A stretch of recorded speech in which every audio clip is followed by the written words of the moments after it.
Hola, ¿qué tal? ¿Cómo le va? Bienvenido a este rato al mediodía, donde nosotros vamos a tratar de hacer trazos gruesos sobre la situación de la actualidad del sector agropecuario. Un sector que es el puntapié inicial de la economía nacional y que evidentemente va ligado a todas las cosas y todas las situaciones que vive la sociedad actual. Es por eso que nos preocupa y es por eso que tratamos de ocuparnos de la situación viendo en las voces de los protagonistas, que son los que nos cuentan a nosotros cómo está la actualidad. A veces uno trata de interpretar y trata de contarle lo que más o menos interpretó, con lo cual hace un refrito. Lo mejor es tener a los protagonistas acá y que ellos mismos cuenten cómo viene su situación, qué es lo que les falta, qué es lo que les sobra, qué es lo que tienen y lo que dejan de tener. Es por eso que tratamos de hacerlo a partir de este ratito precisamente con ellos. Arrancábamos con una frase de René Descartes que decía precisamente acerca de la razón. Todo el mundo parece tener una parte de la razón y es por eso que él creía que estaba realmente muy bien, digamos, distribuida entre todos. Lo más interesante de este pensamiento, a mi juicio, es que tenemos que tener en cuenta que todos creemos tener una parte de la razón y de esa manera nos podemos escuchar y tratar de armar un equipo, una argamasa, una sociedad que pueda ir hacia adelante y que nos contenga a todos, que al final es de los que estamos hablando. Porque cada vez que decimos que la economía se achica, lo que estamos viendo es que cada vez tenemos menos para repartir. Estamos con Raúl Foncueva aquí, de San Luis, de la Sociedad Rural. ¿Cómo le va, Raúl? ¿Qué tal? Buenas tardes. Gracias por invitarme. Bueno, y aprovechando que están en la rural de Palermo, tenemos la oportunidad de tenerlos acá. Contame cómo está San Luis hoy. Yo me imagino que climáticamente en el mejor de los mundos, porque cuando se inunda la provincia de Buenos Aires, el oeste está bárbaro. Mira, el clima de San Luis es el clima de la República Argentina. Tenemos un invierno atípico, un invierno que no comenzó el 21 de junio. La situación de este invierno ya lleva varios años y no va a terminar este invierno el 21 de septiembre. Financieramente estamos en un invierno complicado, pero además debo decir que es atípico el invierno porque tenemos días de 23, 24 grados por la bronca que hay en la producción de ver que la inflación está devorando, se está comiendo los fletes, el combustible, la ganadería. Y vemos que vamos a volver a caer, a tropezar y vamos a volver a comernos el stock. Y esas son lo lamentable que falten políticas agropecuarias, políticas que sean sustentables, que salgan al productor de las 200 cabezas, de las 300 cabezas y le den una luz de esperanza, que pueda recriar una ternera, que no sigamos a tener los índices altísimos de faena de hembras nuevamente. Ahora, esto evidentemente ha venido siendo así desde que se impuso el cierre de exportaciones 2006, si mal no recuerdo. Correcto. Principio de 2006. Así que el punto es, no le hemos encontrado la comba al palo desde esa época hasta acá y el stock lo hemos achicado al consumo interno y a las demandas del consumo interno. Hoy el consumo interno no está prácticamente por una cuestión de pobreza. La sociedad hoy, si vamos a cualquier lugar donde a una boca de expendio, a una carnicería, a una granja, y le preguntamos cómo está su venta, la venta de ese lugar también se cayó. Se cayó porque hoy se está haciendo economía a rajatabla en todo el hogar argentino para poder llegar a fin de mes. Los argentinos, nuestros hermanos, que están padeciendo la misma situación que todos. Entonces, hoy vamos a tener un consumo interno que no es satisfactorio, por lo tanto seguimos con los precios de la hacienda planchados, por más que haya un aumento en el ternero, porque no hay ternero, pero eso no hace de que se mueva el precio en la faena. Entonces, bueno, ante el resto de los costos que sigue aumentando, que sigue creciendo, hoy cuando se mueve una jaula de hacienda, si hacemos comparativamente desde hace años atrás, el valor en sí de la producción respecto al valor del flete, ha crecido el valor del flete un 130, un 140%, y la hacienda sigue planchada en un 30, en un 40. ¿Cómo está la deuda? Porque cuando uno dice, bueno, vamos a suponer que a partir de, no sé, dentro de 2 meses las cosas cambian. Entonces uno dice, bueno, con lo que tenemos, con los alambres que tenemos, las mangas que tenemos, los animales que tenemos, ¿qué es lo que se puede esperar de esa ganadería que en San Luis es tan importante? La ganadería de San Luis no está exenta del resto de las ganaderías del país. Yo voy a hablar de la ganadería que conozco, de la ganadería del 10% que es de los productores de menos de 500 vacas. Acá hay un 10% de los productores ganaderos que tienen menos de 500 vacas, o menos, un porcentaje menor, quizás. Esas personas están desde hace años en inviabilidad de infraestructura en sus campos. Están ya en inviabilidad de sostener el rodeo guardando las hembras. Obviamente. Están en inviabilidad de cambiar una herramienta en el campo, de cambiar su camioneta, de mejorar, con el único fin que tienen es poder mantener la carga tributaria altísima, que en algunos casos supera el 80%, y que obviamente tienen que además los gastos patronales y todo el acoso tributario. Entonces, ese productor hoy prácticamente se lo está llevando día a día a la extinción. Ahora, me decías del tema, es muy importante porque por ahí hay gente que se le escapa el tema de la reposición. Es decir, vos tenés en 500 animales, tenés la mitad macho, la mitad hembra, vamos así con un grosso modo, ¿no? De ese mitad de hembras tenés que guardar por lo menos la mitad, es decir, el 25% del stock total. Si no vendés ese 25%, tenés que financiarte de alguna manera, es decir, eso tiene que poder mantenerse con el resto. El problema es, yo estoy viendo que los mejores valores se obtienen con los animales más jóvenes, digamos, ¿no? En el mercado. ¿Qué nos pasa con las hembras? ¿Tenemos un rodeo viejo? O sea, hemos vendido mucho la hembra joven, ¿no hubo reposición en estos años? Tenemos un rodeo, no voy a decir que sea un rodeo viejo, tenemos un rodeo paridor. Las vacas viejas no erran año. Ahora, si vamos a acostumbrarnos porque el consumo lo pide, porque el mercado, pero fundamentalmente la necesidad del productor hace que tenga que desprenderse de sus hembras, y en 500 vacas, como pensábamos recién, son 150 hembras, porque van a ser 300 terneros, en el mejor de los casos, 60%. Claro. En esos 300 animales de parición, 150 hembras. Esas 150 hembras no llegan a quedarse en el campo, no hay reposición, no se pueden sostener.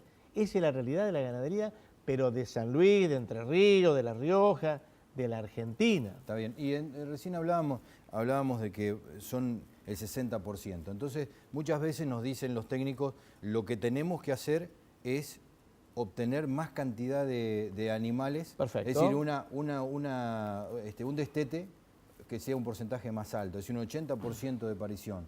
Ahora, ¿eso qué pasa? ¿Es más tecnología, más manejo, más qué? Obviamente, no se puede lograr, digo. Los productores están en capacidad de hacer ese mejor manejo, están en capacidad de introducir la tecnología, pero no están en capacidad financiera de sostenerlo. Este es un problema financiero. Es un problema que se lo traen una persona todo el día. Vienen y le dicen al productor, mire, usted tiene 100 pesos, 80 son míos. Y le quedan 20 y no le alcanza con los 20. Está tributando el 80%. Acá es alta la carga tributaria, municipal, provincial y nacional. Se necesita, para políticas a futuro, que se plantee una reforma tributaria. La reforma tributaria tiene que volver y nos tiene que poner en una paridad con los países del mundo que son normales, que no superan el 45%. Bueno, ahí está planteada la situación y lo financiero tiene que ver con la producción. Vos dejás una ternera, tenés que esperar 1 año y medio para que pueda parir y después 9 meses para tener un ternero y después otros 9 meses más para poder tener ese ternero para poder venderlo, con lo cual son 2 años, 2 años y medio más o menos que hay que tener la plata para poder comer sin usufructuar ese vientre. Así que los temas financieros también nos involucran y también nos preocupan. Nos volvemos a ver en un ratito nada más a vuelta de estos comerciales.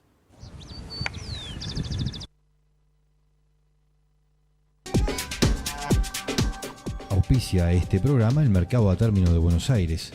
Desde 1907, operando a futuro los principales productos del país.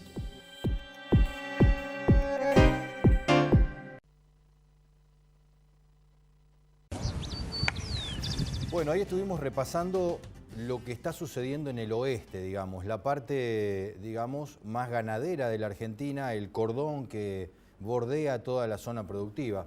Ahora, dentro de la zona productiva las cosas no son mucho mejores, a pesar de que hay más posibilidades. Uno puede hacer lechería, ganadería de carne, pollo, lácteo, lo que uno le parezca mejor, agricultura, por ejemplo. Por eso estamos aquí con gente de la región, el este de la provincia de La Pampa, el señor Walter Osores, y Armando Zavala, de Salto, en la provincia de Buenos Aires. Así que tenemos un poco de la representación de la zona más productiva, un poquito más al este.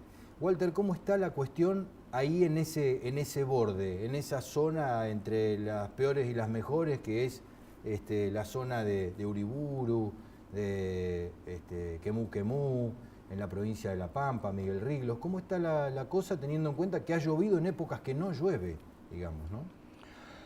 Sí, efectivamente. Lo que yo particularmente noto es que los costos de los agroquímicos en esa zona son más caros que en otras zonas en función del rinde. El rinde tiene mucho que ver. Seguramente de ahí se saca la rentabilidad. Exactamente. Y la otra, a solucionar, hablo de macro, sería la distancia al puerto, que se puede solucionar. Tiene muchas herramientas para ser solucionada. No es lo mismo producir a 60 kilómetros de un puerto que producir a 400 kilómetros. A 60 kilómetros está armando, pero también a 60 kilómetros las cosas están complicadas, ¿o no? Está complicado, sí. Jorobó mucho el agua, hubo mucha gente que no pudo levantar ni la soja de primera, algunos sí, los que sembraron medio tarde no pudieron, los de segunda tuvieron problemas. Así que está complicado climáticamente, complicado con el tema de rutas y caminos, están muy destruidos, todo lo que es asfalto de rutas provinciales y que unen entre rutas nacionales, la 51, la 31, la 191, están destruidas. Es muy difícil de esa forma.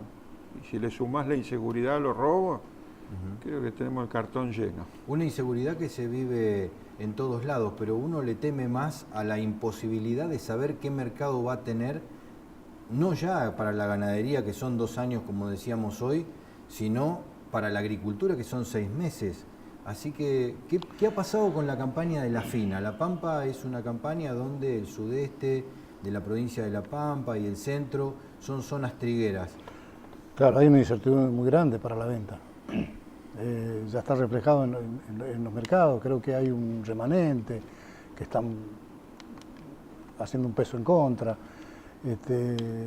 Sí, la falta de una política a largo plazo realmente nos tiene mal, muy mal.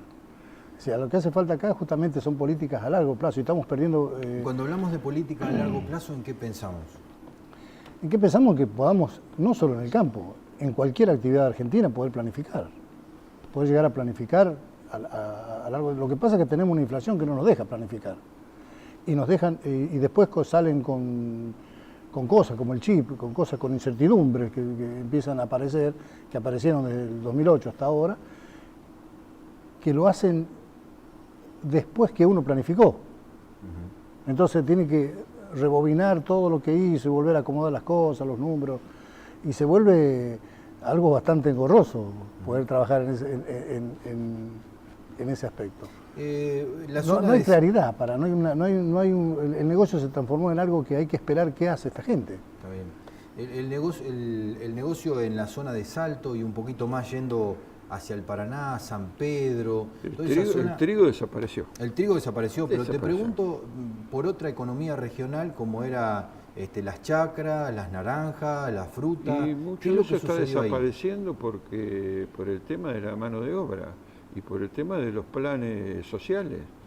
Hay un proyecto de ley, no sé si es un senador de San Juan, que no me acuerdo este nombre ahora, que el tema de que puedan trabajar con los planes, porque la gente, para no perder los planes, no quiere ir a cosechar fruta. Entonces es un problema serio. Ahora uno diría, ¿cómo será la laguna que el chancho la cruza al trote? Digo, Si la gente no va a trabajar porque recibe los planes, ¿cuánto le pagarán? Le deben pagar muy poco para hacer el trabajo, porque si no, digamos, los planes tampoco son la panacea. No, pero lo tienen a lo largo de todo el año y bueno, y la época de cosecha dura muy poco, entonces no quieren perder ese beneficio.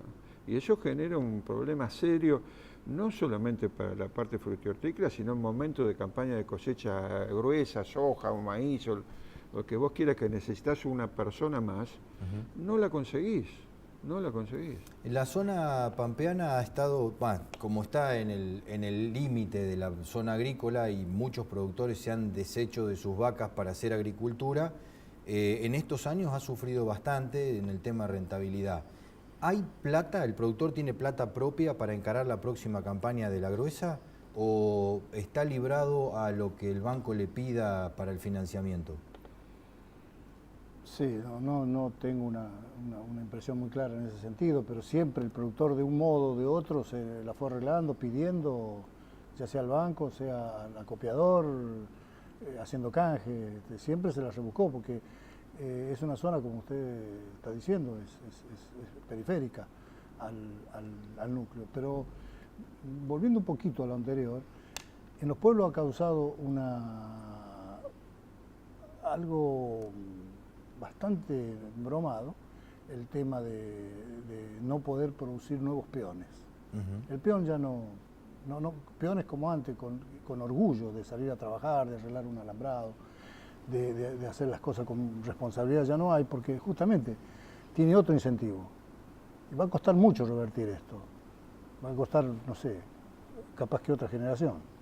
Te pregunto cómo ves Salto, la ciudad, la gente, ¿cómo la ves? Sobre todo porque, bueno, es una ciudad de llanura, es una ciudad que vive del campo. Vive del campo, es una privilegiada, pero el comercio está como adormecido. Uno puede pasar por la calle principal de Salto a las 11 de la mañana y van mirando los negocios y están todos vacíos.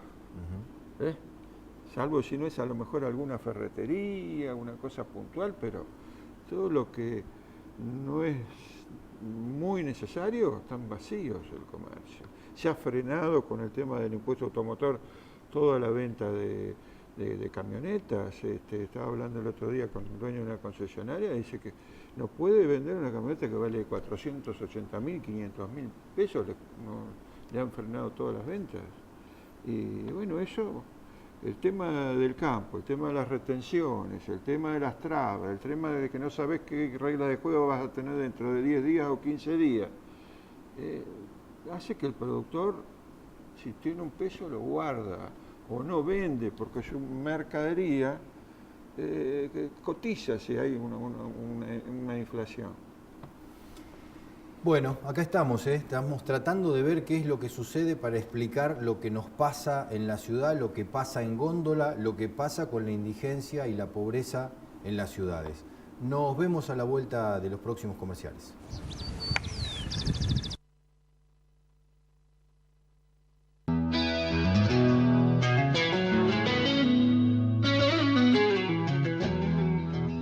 Si de Silo hablamos, decilo. Agrimplex, el nombre de la bolsa. Decilo. Agrimplex, la mejor opción del mercado.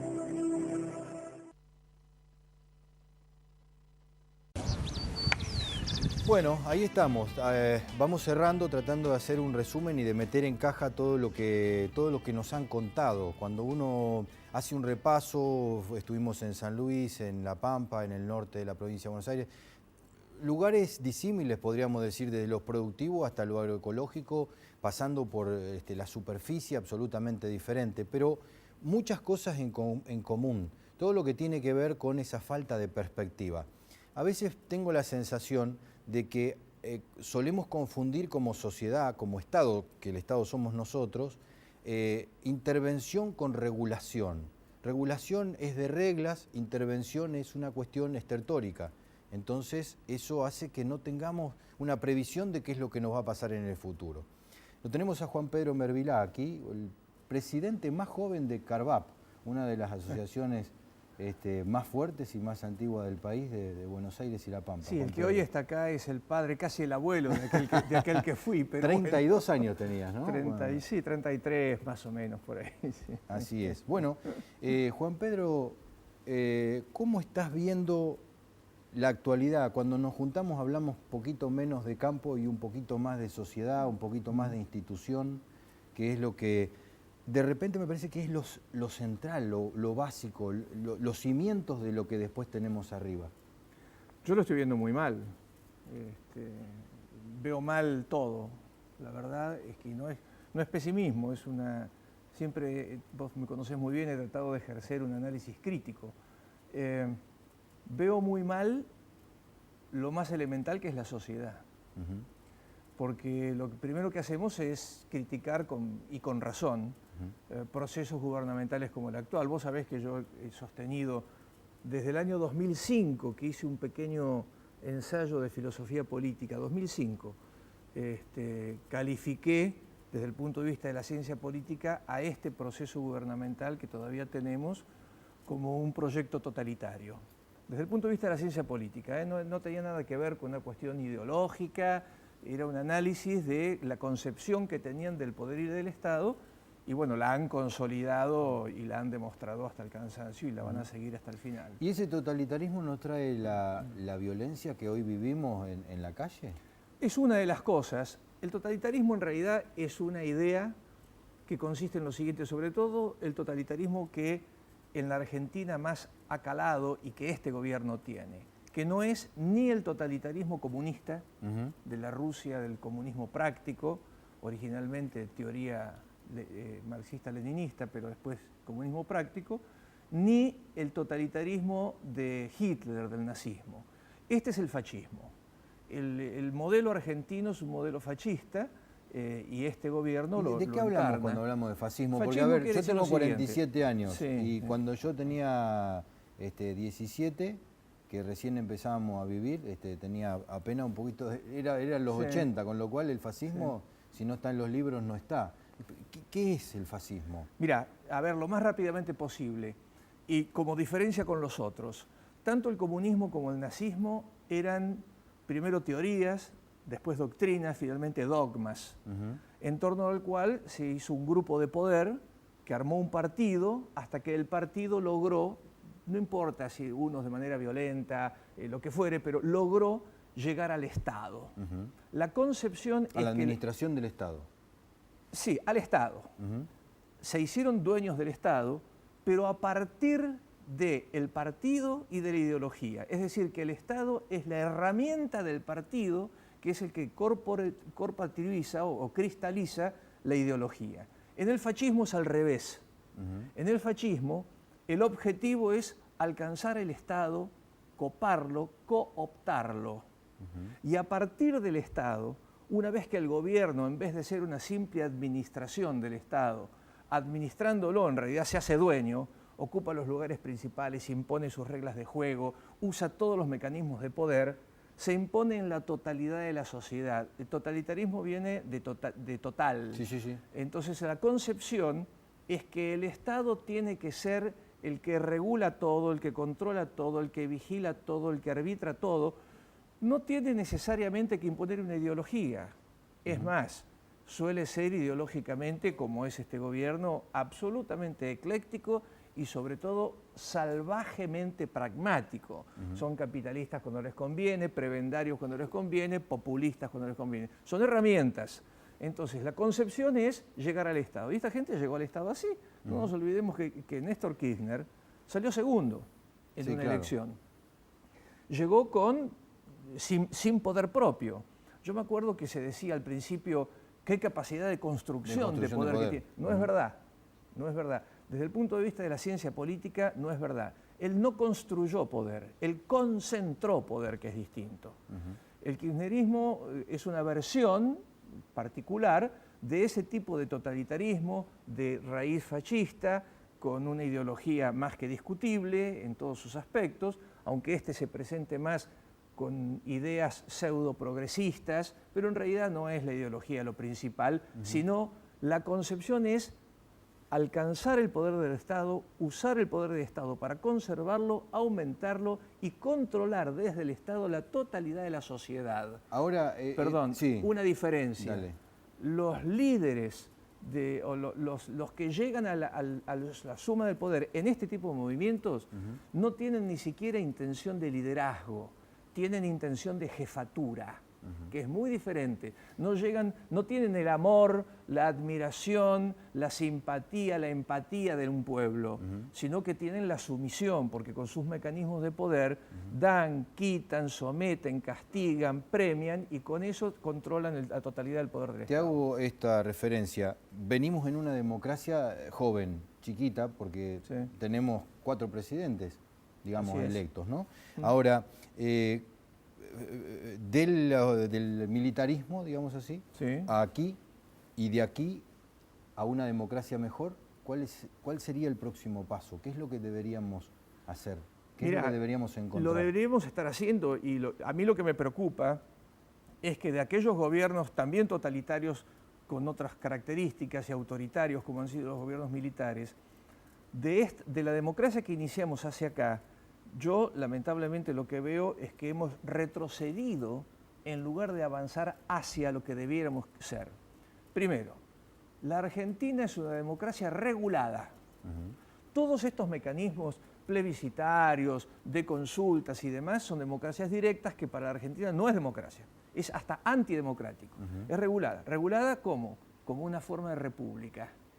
Nosotros tenemos que ir hacia la república y no vamos hacia la república, vamos sistemáticamente hacia liderazgos individuales, hacia el comando de pequeños grupos y hacia la cooptación del Estado por parte del gobierno. Los gobiernos no son dueños del Estado y el Estado debiera tener un peso específico y una calidad propia que sea un límite para el gobierno y no un instrumento del gobierno. Tenemos mucho de aquí para adelante. Arrancamos al principio con la frase de René Descartes, donde decía que razón había en todos y que todos debíamos entonces pensarnos y escucharnos. Esperemos que podamos lograrlo de aquí para adelante. Usted no se vaya, porque ahora viene Diego Peydró con su Agro TV.